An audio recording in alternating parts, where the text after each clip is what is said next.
Hello, yes, hi. Welcome to my presentation. As you can see, I have American Indians Equal Rights Movement, and I have a presentation set up for you in video form because that's just how I like to do things.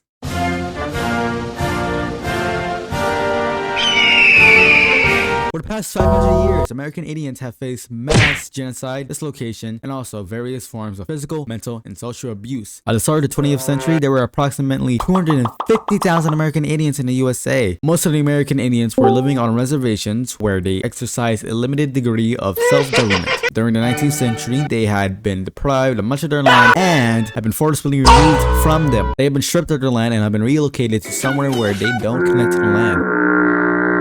And by that, I mean spiritually. There was no equality, but they did fight for it. How? American Indians were on Alcatraz Island long before anyone else and also long before it became a prison. The island was mainly used as a camping spot, a place for gathering foods like bird eggs and sea life, and it was also used as a hiding spot for Indians trying to escape from the California mission system.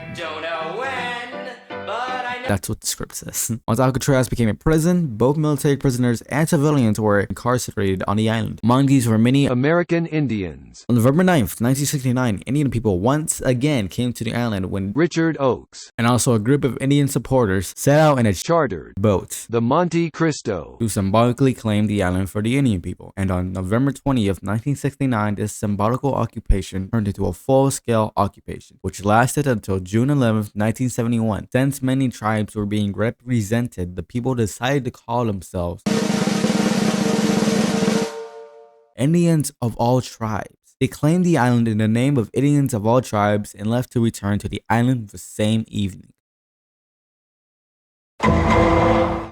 On June 2nd, 1924, Congress enacted the Indian Citizenship Act. It granted citizenship to all American Indians born in the USA, and it gave them the right to vote.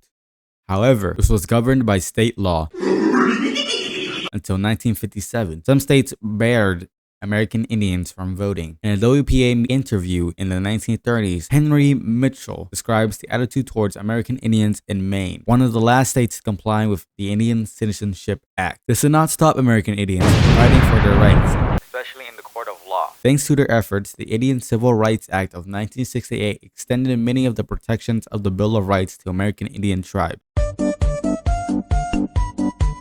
A famous movement for equality led by American Indians was the American Indian Movement. AIM was founded in 1968 and is perhaps the most well-known American Indian civil rights organization. It was formed in response to the widespread poverty, discrimination, and police brutality faced by American Indians in urban areas. AIM had organized protests and occupations, including the 1969 occupation of Alcatraz Island and the 1973 occupation of Wounded Knee. These actions brought national attention to American Indians and helped to catalyze important policy changes. Is that Kermit the Frog with two samurai swords?